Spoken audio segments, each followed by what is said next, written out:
Good morning from WKYT News. I'm Bill Bryant, and we welcome you to Kentucky Newsmakers. A little later, some information about the ongoing tornado cleanup efforts in southern Kentucky and what went on with that. We'll be talking with Chief Meteorologist Chris Bailey. Laura Carr will join us from the Lexington Rescue Mission to talk about their important work. But first, it's about to be summer break for Fayette County schools. For students and teachers, it means a little time to recharge. For school leaders, it means crunch time for the budget and planning for what's ahead. We learned the school system is trying to close a $16 million deficit in its budget. In recent weeks, several teachers and staff members have faced charges and were placed on leave by the school system. Thousands of graduates now ready to pick up their diploma and head out as Fayette County graduates. And Tyler Murphy is the chairman of the Fayette County School Board, and he joins us. Thanks for coming. We appreciate it. It's good to be back, Bill. Thank you. Graduation time always exciting, and I know both as an educator and a board member, a school leader, you know what an important milestone this is. Absolutely. I'm very excited to see 3 straight days of graduation next week. Of course, my own, where I teach, and then 2 days in Rep Arena for Fayette County. So we'll be graduating 3,100 graduates. Some of them will be walking off the stage on Friday and going to work on Monday. And so we're really excited to see where the future leads our graduates. Many others will go on to college and further study. They'll go on to college, yeah. career, the armed forces, a variety of paths await them. You're working on the Fayette County school budget for the upcoming year, and it's proving to be quite a challenge given a shortfall that you have, right? Yeah, so, we're dealing with a number of pressures which folks at home are dealing with. We have increased cost, everything from food to gasoline for our buses. The cost of a bus itself is increasing. Revenues are relatively flat. Insurance costs are rising, utility costs are rising, and then we have priorities and initiatives that have really moved the needle in student achievement that we want to try to maintain. So it's a balancing act, Bill, and as we anticipate the upcoming budget cycle, we're looking at filling some of those gaps. I'm confident that we're going to be able to do that, especially looking at the current budget that we're in for 2025. We're on budget. Our actual expenses match our budget expenses, so we'll end the fiscal year 2025 in the black. And I'm confident that with the planning that the administration is going to bring us, that we'll be able to do the same in 2026. But $16 million sounds like a considerable hole to fill in the spending plan, isn't it? It does sound like it, Bill, but I think in the scope of our budget, we've already been able to find about $8 million in savings while also protecting our classrooms, our students, and our teachers. We've been able to get innovative and strategic with our approaches to make our dollars go further to support our students. And many of the initiatives that we have, Bill, we were able to innovate with some of the ESSER funding that we received, and programs like Grow Your Own, which help us recruit and retain educators, AVID, which helps us prepare kids for college, and then dual credit, which saves our families millions of dollars in college credit.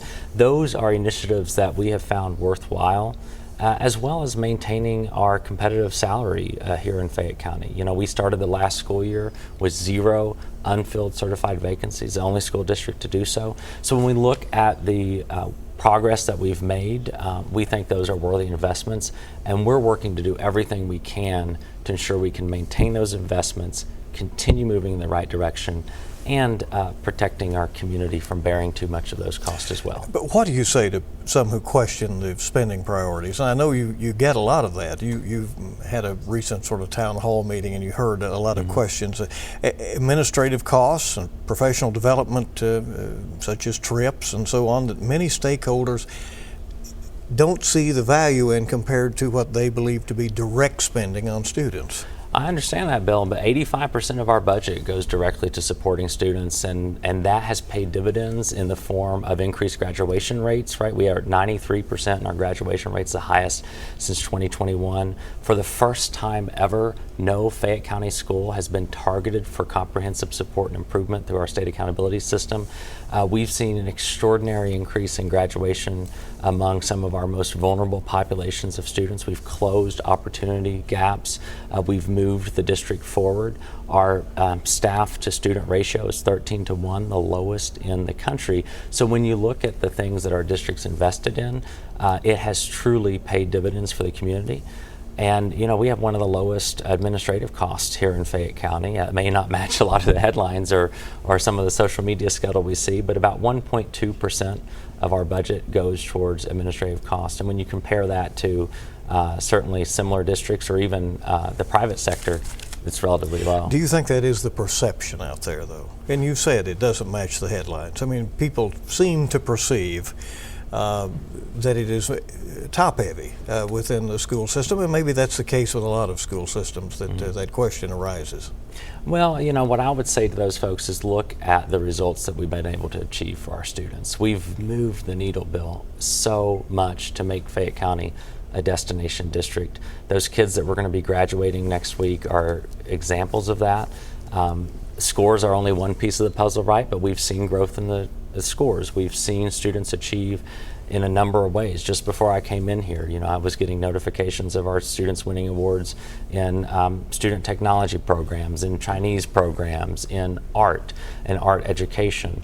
We've already here in Fayette County represent about 6.5% of students in the Commonwealth, but we graduate 32% of the Commonwealth's highest achievers. So when you look at where those investments are going, they are truly making a difference where it matters, which is our classroom. Will you have to increase the property tax in order to take care of this budget? We're going to do our best to protect the property owner. I think that we're looking at a number of different options, a number of innovative options that we've charged the administration with saying, hey, how can we protect our investments? How can we protect the classroom?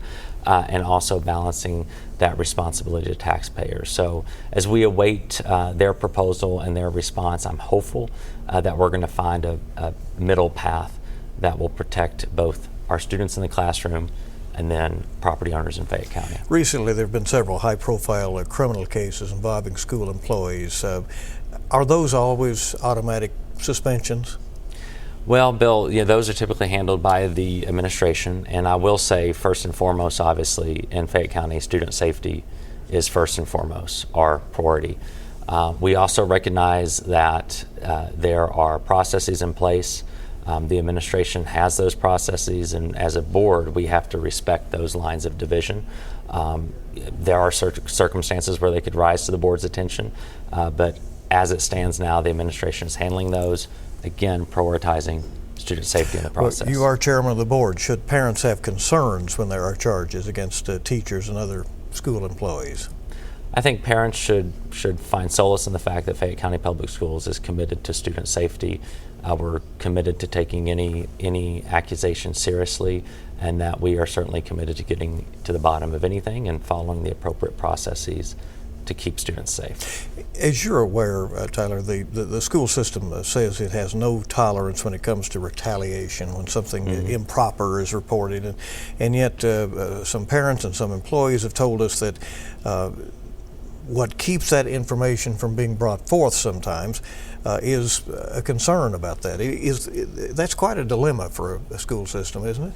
It is, and we try as much as possible to create multiple avenues for people to express concerns, share their opinions. I know that the superintendent has multiple committees that he meets with of students and staff and educators to solicit feedback, input, and then also to create a safe space for people to provide comments. I mean, we have internal controls in place as well. One of the initiatives we started a few years ago was an internal auditor, which is shielded from the rest of the district to provide that avenue. So we want people to be comfortable. We want expressing their opinions, sharing their voice, and we try to create opportunities in the district and platforms for people to communicate and share those concerns. Do you believe the Fayette County school system can successfully comply with the legislation, the anti-DEI legislation out of Frankfort, and at the same time remain a welcoming school district for all? Well, again, our number one commitment is making sure that every student feels welcome and that they feel like they belong in our classrooms. And we are in compliance with Title VI bill, and we will continue to be in compliance with Title VI and all applicable laws. We send those assurances in every year. We did last year. we will again this year. So I'm confident that we can fulfill as a school district both our legal and our moral obligations as well. There are several construction and renovation projects underway within the district, and we know some are running over budget. You have acknowledged it's very difficult at this time to understand the shifts out there that may be going on in the economy.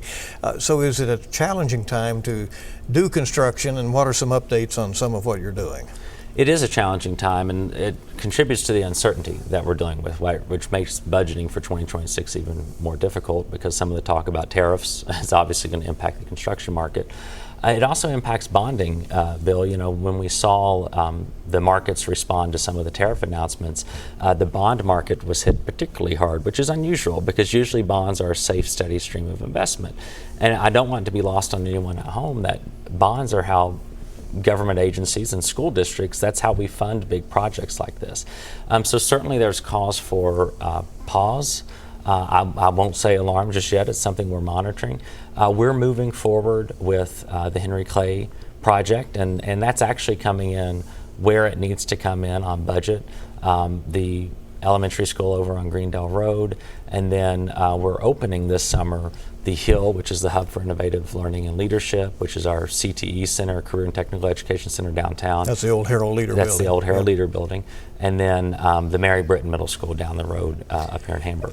And then lots of talk about Lafayette. And Yes. of course, with a very strong alumni base and a historic high school in the community, they want a new school. But that is not the current plan, right? Yes, Bill, the Kentucky Department of Education has a convoluted series of hoops that we have to jump through when it comes to school construction. And it's interesting because both Tates Creek and Henry Clay were in the same boat, where they were listed for renovation, and then it got to the point where we went to the state and say, hey, look, this is past the point of renovation. We got to do a new build. So I don't want anyone to be alarmed when they see Lafayette listed as a renovation. What listing Lafayette as a renovation on our district facilities plan allows us to do is to, speaking of bonds, is to bond money for repairs should the need arise, or for general maintenance should the need arise. Am I hearing in your answer And there's so- a possibility you will still build a new Lafayette? There is a possibility. So I don't want anyone to think that that door is completely shut on that. You know, we have $610 million of unmet maintenance needs in this district, and we're trying to tick through the boxes and follow the recommendations of the experts, the folks on the ground who are monitoring this. Again, we want to keep kids safe, but you know, when I'm in Lafayette's area, I hear about the need for a new Lafayette. When I'm over in Dunbar, I hear about the need for a new Dunbar. And so, like I said, $610 million in unmet needs. We will certainly follow the advice of the experts. A few seconds left. What didn't I ask you that I should have? I think that we're covered the bases on the progress that we've made in Fayette County Public Schools. We're moving the needle. We're doing what's right by our kids. Student achievement is what drives our decision making, and I think the proof is in the pudding when it comes to that. Tyler Murphy, the Fayette County School Board Chair, thanks for coming. Appreciate you, it as Bill. always. Stay with us. Laura Carr will be here from the Lexington Mission. Later we'll talk about the rough weather we've been experiencing. Finally, some calm. Back on Kentucky Newsmakers in a moment.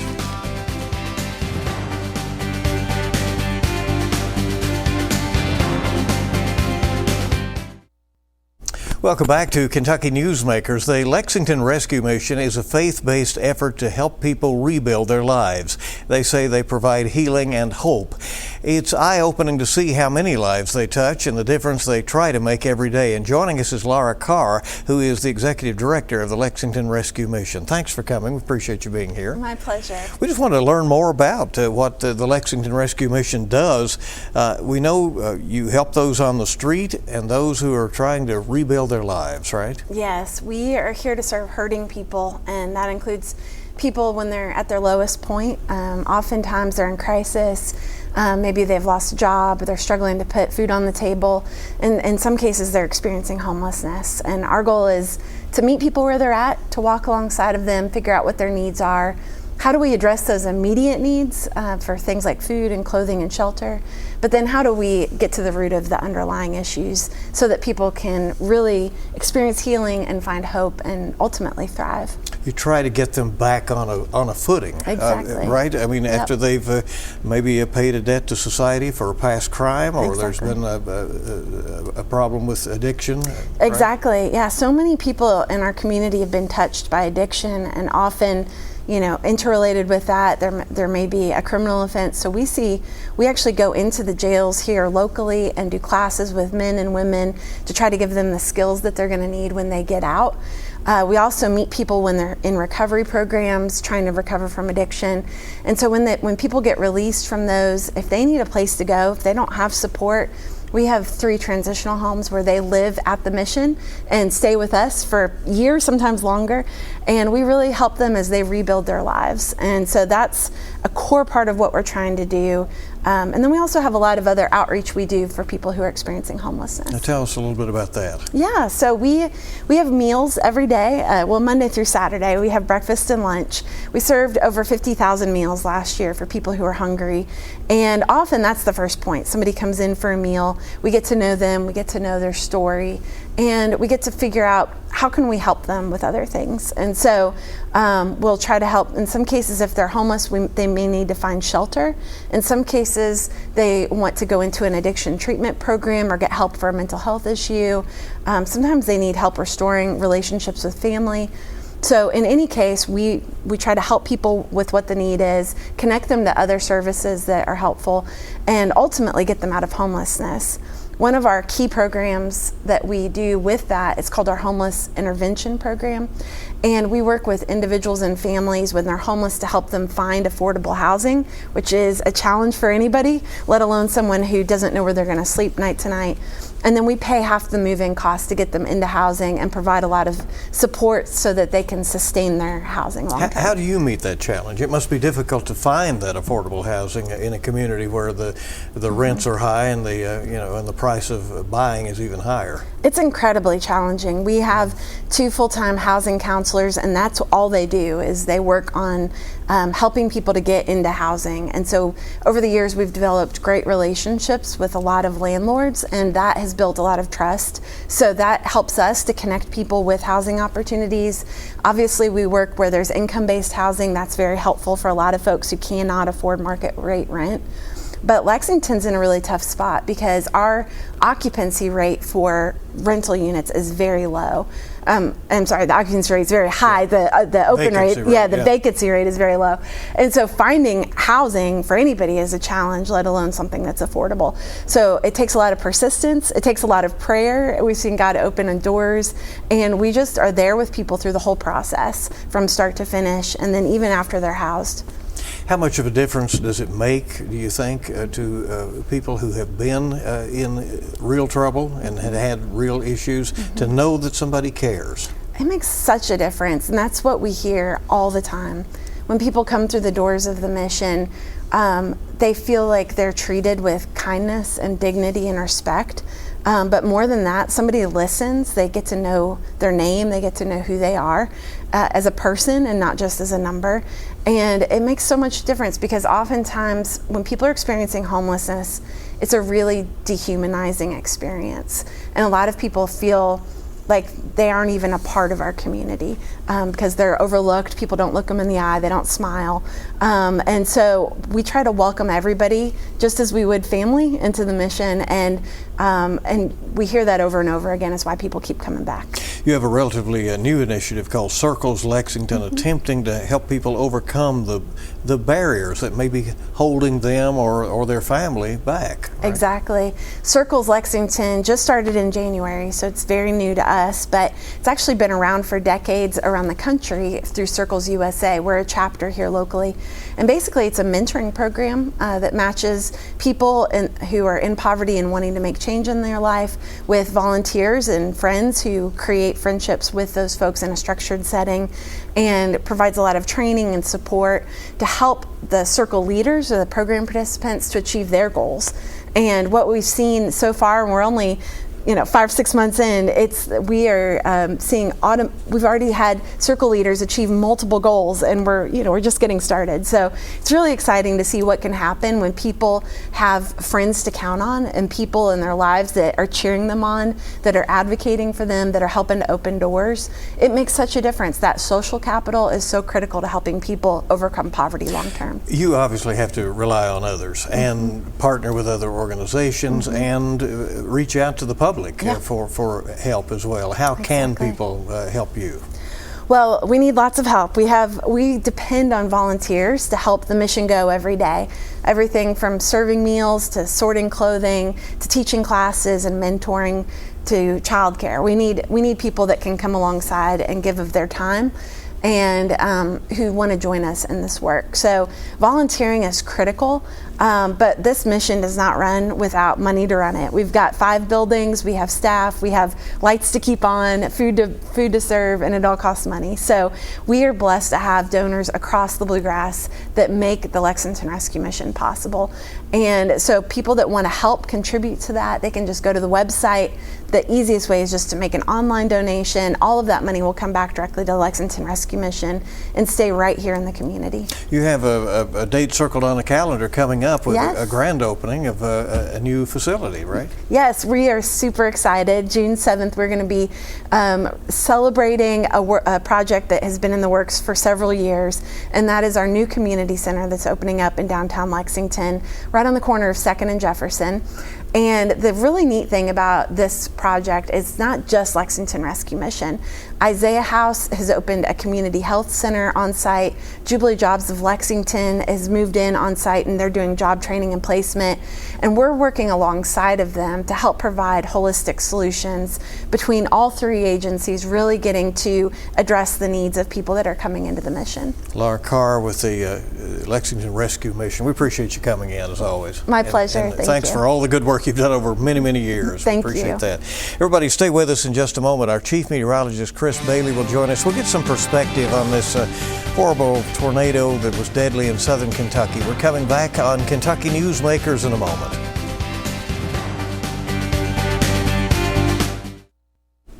Welcome back to WKYT's Kentucky Newsmakers. It's been more than a week now since that awful, deadly tornado hit Laurel County. Kentuckians have been pulling together to help, but the scars will long remain. WKYT Chief Meteorologist Chris Bailey is joining us now with some perspective. Chris, I distinctly remember at the end of last week when this was coming, you kept saying, I don't like the look of Friday. Hard to fathom the loss, the tragedy in Pulaski and certainly in Laurel counties. That night. Give us some historical perspective of what happened. So this was classified, Bill, as one of the stronger tornadoes that has hit Kentucky in the past 50 years, and really one of the strongest of all time. If we just look at EF4 and EF5 tornadoes, we call those violent tornadoes.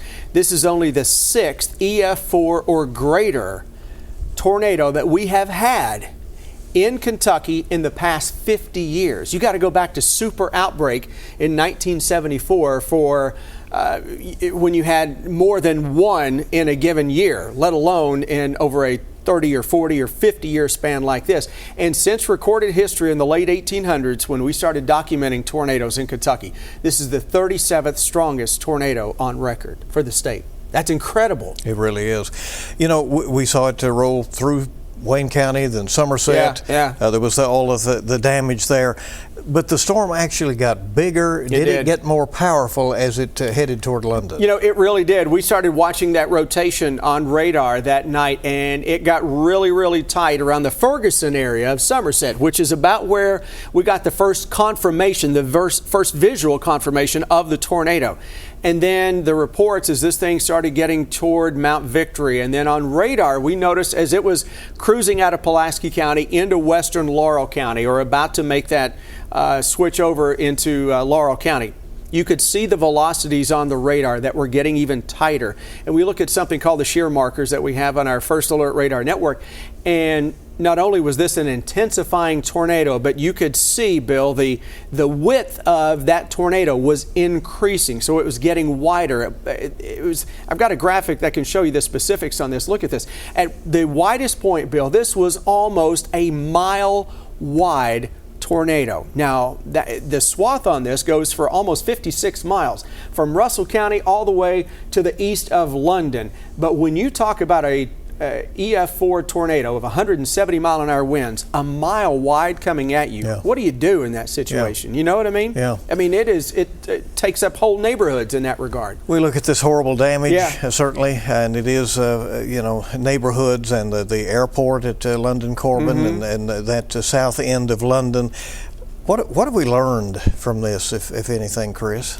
You know, on a multitude of things, I think we have learned that no area of Kentucky is immune. I think we learned that a few years ago with West Liberty and Sayersville, but there's since then we've had this kind of false sense of security that in, quote, the 606, you don't get many tornadoes, right? Yeah. Except in this area, it's a hot spot down here. We're going to look back on this. I would imagine our government will look back on this and say, what could we have done better in terms of the tornado siren sounding maybe quicker, sooner? Did we get the warning out for Laurel County quick enough? I think it was ample enough time. I do think it could have been issued a little faster. We were pointing it out that night on air. But nonetheless, Bill, anytime there's a major weather disaster, there's always something for us to learn. And that's the only way we can get better at what we do. You think our communities will plan in some different ways? I think they need to. Yeah. I think they need to. Look, you're seeing, you know this, we talk about this, you're seeing how many days has FEMA been in Kentucky the past 5 years? I mean, natural disaster, natural disaster, natural disaster. We're up to, I believe this is our 44th tornado already in Kentucky. 44 in Kentucky. Bill, we need to get more storm shelters in every county in Kentucky, in every city, and have them accessible to the public, and a plan that every local administrator knows what to do immediately. The local government. The local government. Maybe it is an agreement with somebody who has basements, or maybe it's build shelters. That's exactly right. That's what we got to do. Well, thank you so much, and thank you for guiding us through what was certainly a horrible situation. Everybody, we thank you for joining us for this edition of Kentucky Newsmakers. We hope you have a nice Memorial Day, the rest of the weekend, and a good week ahead.